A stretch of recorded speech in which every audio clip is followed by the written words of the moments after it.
सदगुरु स्वामी टेवराम महाराज की जय। सदगुरु स्वामी सर्वानंद महाराज की जय। सदगुरु स्वामी शांति प्रकाश महाराज की जय। सदगुरु स्वामी अरदास राम महाराज की जय। सदगुरु स्वामी धर्म प्रकाश महाराज की जय। परम पूजनीय सदगुरुदेव भगवान की जय। स्वामी राज प्रकाश महाराज की जय। स्वामी किशोर प्रकाश महाराज की जय। सब संतों की जय। श्री प्रेम प्रकाश मंडल की जय। अमरापुर दरबार की जय। गंगा मैया की जय। गौ माता की जय। आयो लाल सबई चौ झूले लाल। आज अष्टमी का दिन है, तो सब प्रेमियों ने जो एक ग्रुप बनाया हुआ है उसमें हम सब ने कुछ न कुछ भगवान के लिए भोग प्रसाद बनाया है।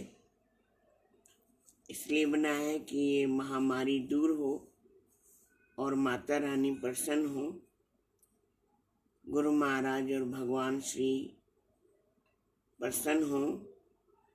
जैसे जल्दी से जल्दी ये रास्ता खुले और जो लोग परेशान हैं, चाहे घरों में बैठकर, चाहे अपने घरों में नहीं हैं, अपने घर पहुंचना चाहते हैं, वो लोग सबके लिए प्रार्थना करना और सबके लिए अरदास करना, सबके लिए भगवान जी से मांगना कि भगवान अब रास्ता खोलो, क्योंकि लोग परेशान हो चुके हैं बहुत बुरी तरह। तो इसलिए भगवान से प्रार्थना कर रहे हैं। हर कोई अपने तरीके से भगवान से प्रार्थना करता है, क्योंकि प्रार्थना एक तरीका है और तो कोई तरीका समझ में आता नहीं, क्योंकि जोर तो चल सकता नहीं। अगर भगवान के आगे, सदगुरु के आगे, माता शक्ति के आगे जोर चल सकता, तो हमसे भी बहुत बड़े बड़े संत, महापुरुष, विद्वान, जगत गुरु बैठे हैं। तो अपनी बात मनवाने का एक ही साधन है, प्रार्थना और निवृत्त। भगवान से यही प्रार्थना करें कि जल्दी से जल्दी ये रोग दूर हो और लोग घरों में जो दुखी हैं, दुखी मतलब जो मन से पीड़ित हैं, शांति होवे, चारों तरफ शांति होवे। और इतना टाइम से घर से बैठ के खा रहे हैं, अब इतना तो किसी के पास है नहीं, क्योंकि कहते हैं ना कि बैठे बैठे खूब ही कम हो जाते हैं, खुट जाते हैं। तो इसलिए उस परमात्मा से प्रार्थना है कि जल्दी जल्दी उनके लिए रास्ता खोले और जल्दी जल्दी सही रास्ता दे। मांग करके भी कितना खाएंगे, कोई देगा तो भी कितना देगा, अपनी हैसियत अनुसार देगा। कोई देगा तो किसी से मांगेंगे तो भी कितना मांगेंगे। हमारे शहंशाह सही कहते थे, अपने घर का परमात्मा दे तो अपने घर का। ऐसा नहीं हम देवे और लेवे नहीं। ऐसे हमारे परमात्मा से, सदगुरु महाराज से, सदगुरु टेवराम महाराज जी से, अपने शहंशाह साईं से प्रार्थना है, जल्दी माता रानी से प्रार्थना है कि जल्दी रास्ता खुले, लोगों को शांति मिले। क्योंकि प्रेमियों की निगाहें संतों के ऊपर भी टिकी हुई हैं। अब जिनका बस नहीं चलता तो वो संतों को बोलते हैं कि अब संतों का चलना बंद हो गया। देखो, संत तो अपनी मर्जी से चलेगा नहीं या किसी के कहने से चलेगा नहीं। वो परमात्मा को ही प्रार्थना कर सकता है, बंदगी कर सकता है, अरदास कर सकता है। और सब सारे संत इस काम में जुटे हुए हैं। पाठ रख रहे हैं, प्रेम प्रकाश ग्रंथ का पाठ रखा हुआ है, किसी ने गीता का पाठ रखा हुआ है, अनेक ऐसे हैं। सुंदरकांड है, रामचरितमानस है, भागवत है। सबने अपने अपने तरीके से बंदगी करना शुरू किया है। तो भगवान का ये रास्ता है। देखो, किसकी सुनते हैं, किसकी मानते हैं, ये वो मालिक हैं। तो इसलिए हमारी भी उनसे प्रार्थना है, हाथ जोड़ करके, कि अब जल्दी से जल्दी रास्ता दें। जैसे श्री रामचरितमानस में एक प्रसंग आता है कि जब श्री राम जी रामेश्वरम पहुंचे, समुद्र के किनारे पहुंचे, तो 3 दिन बैठ करके उन्होंने तपस्या की। तब लक्ष्मण जी ने उनसे एक बात कही थी कि ये समुद्र जड़ है, ये विनय से नहीं मानेगा। तो जड़ को मनाने के लिए उठाओ धनुष बाण और इस समुद्र को सुखा दो, रास्ता मिल जाएगा। पर भगवान श्री राम जी, उन्होंने 3 दिन नीति नियम से बैठ करके समुद्र देवता की आराधना की है। जब 3 दिन पूरे हुए, नहीं माने, तब लक्ष्मण को आज्ञा दी कि मेरा धनुष बाण लेकर के आओ। तब भगवान जी ने जैसे ही धनुष बाण उठाया और समुद्र देवता प्रकट हो गए। तब राम जी मंद मंद मुस्काए कि मुझे तो लक्ष्मण की बात मान लेनी चाहिए थी। तब समुद्र देवता ने राम जी से, श्री राम जी से एक बात कही कि मेरा स्वभाव बनाया किसने है? क्या मैं अपने आप से ही बना हूं? अगर हर कोई आकर के ऐसे तपस्या करे, साधना करे, तो हर किसी को रास्ता देने के लिए बैठ जाऊं। तब प्रभु श्री राम जी ने वरुण देवता से, मतलब कि समुद्र देवता से रास्ता देने के लिए आग्रह किया और पूछा कि हम इस पार से उस पार कैसे जा सकेंगे, हमें रास्ता बताइए। तब लाल साईं, मतलब कि समुद्र देवता, उन्होंने रास्ता बताया कि नल नील 2 भाई हैं, इनको वरदान प्राप्त है कि जो ये चीज समुद्र में फेंकेंगे डूबेगी नहीं। क्योंकि जब विद्या अध्ययन करने जाते थे तो वहां शरारत करते थे, तब इनको ये वरदान या जो भी समझो मिला हुआ था कि आप जो भी फेंकोगे वो डूबेगी नहीं, तरेगी। तब नल और नील दोनों ने एक पे रा और एक पे मां अक्षर लिख करके समुद्र में वो पत्थर फेंके और पुल बन गया। आज भी वो पुल, आज भी वो सेतु है। तो भगवान की मर्जी है, शक्ति की मर्जी है, मां की मर्जी है। जब जितना चाहें कर सकते हैं। तो इसलिए आप सबसे मेरी ये प्रार्थना है, ठाकुर जी से भी, सदगुरु महाराज जी से भी प्रार्थना है, जल्दी से जल्दी इस रोग को दूर करें और प्रेमियों को अपने धंधे में बरकत बरसाएं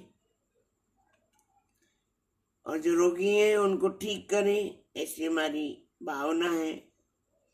इसलिए आज ठाकुर जी को भोग प्रसाद रखा है खीर का। और हमारे एक ग्रुप है, जो भी उस ग्रुप में प्रसाद का हुक्म होता है वो प्रसाद बनाया जाता है। आज भी ग्रुप में प्रसाद बनाया है सबने। तो अभी मैं आपको ठाकुर जी के दर्शन कराता हूँ, आप भी करिए और हो सके तो उस ग्रुप में आप भी जुड़िए, क्योंकि वो ग्रुप बहुत अच्छा है। उसमें संसार की कोई बातें नहीं होती हैं, दुनिया की कोई बातें नहीं होती हैं, सत्संग की वार्ताएं होती हैं। तो आप भी ठाकुर जी के दर्शन कीजिए, भोग प्रसाद के दर्शन कीजिए। ये हमारे ठाकुर जी,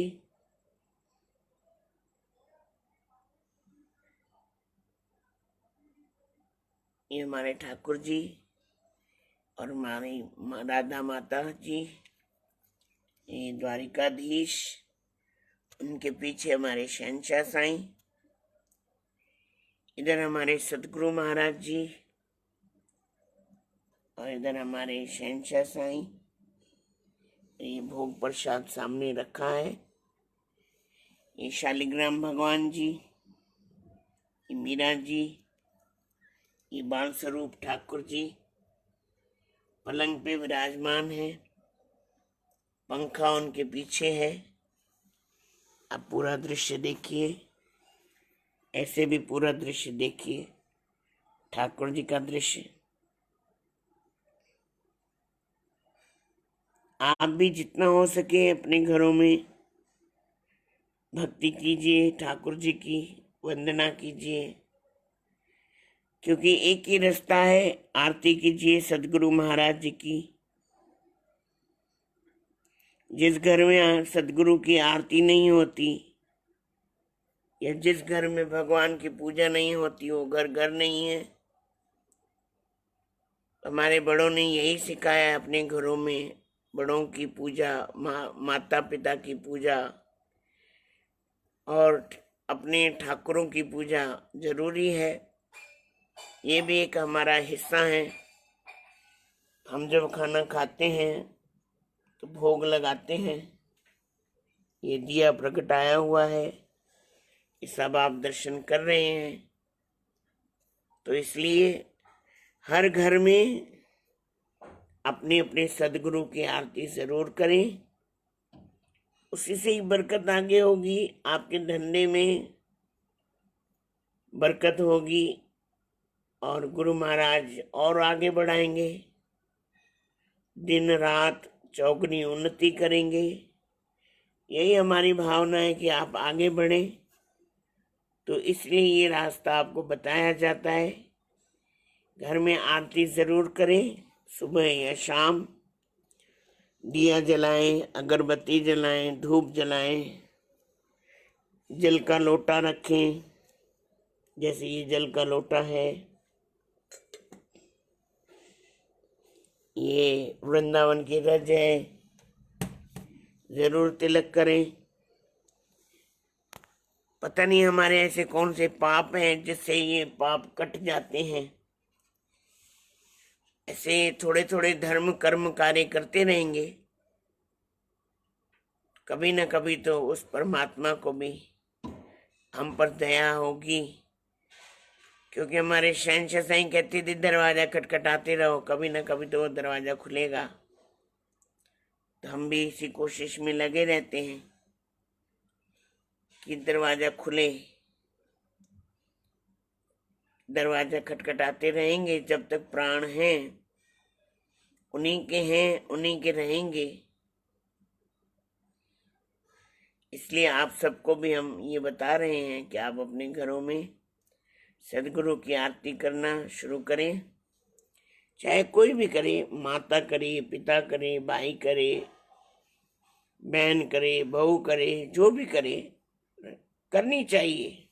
घर में आरती होनी चाहिए, बस आरती से है। और वो जल का लोटा जो जल है वो पूरे घर में ठंडा मारे, जो भी रोग शोक होंगे सब दूर हो जाएंगे।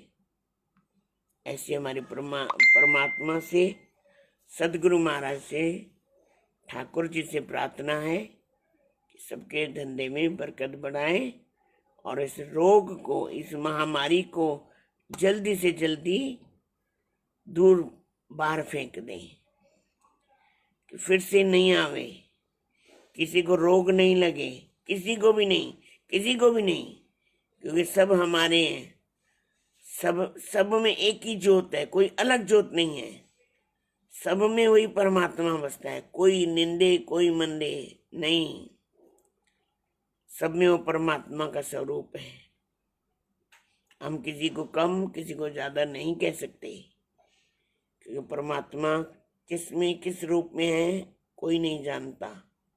तो इसलिए मेरी प्रार्थना आप सबसे है, अपने घर में भी सात्विकता, सादगी और अच्छे विचार अपने बच्चों को, जो शिक्षा आप अपने बच्चों को देंगे वही बच्चे आपकी शिक्षा सीखेंगे। क्योंकि हमें भी याद है हमारे माता पिता जी क्या करते थे, आज भी क्या करते हैं, तो वो संस्कार आपके आगे चल कर के याद रहेंगे आपके बच्चों को।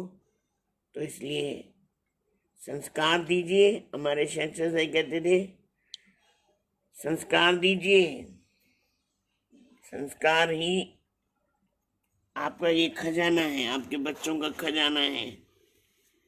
तो इसलिए संस्कारों से सजाइए, पैसों से नहीं। इसलिए मेरे हाथ जोड़ करके प्रार्थना है, डेली अपने घर में आरती, भजन, संध्या, वंदन, पूजा अर्चना जरूर करें। सतनाम साखी, सतनाम साखी, सतनाम साखी 3 बार में साथ मिलकर के बोलेंगे। जिए शहंशाह साईं, जिए शहंशाह साईं, जिए शहंशाह साईं। धन गुरु टेऊ राम, धन गुरु टेऊ राम, धन गुरु टेऊ राम। सतनाम साखी।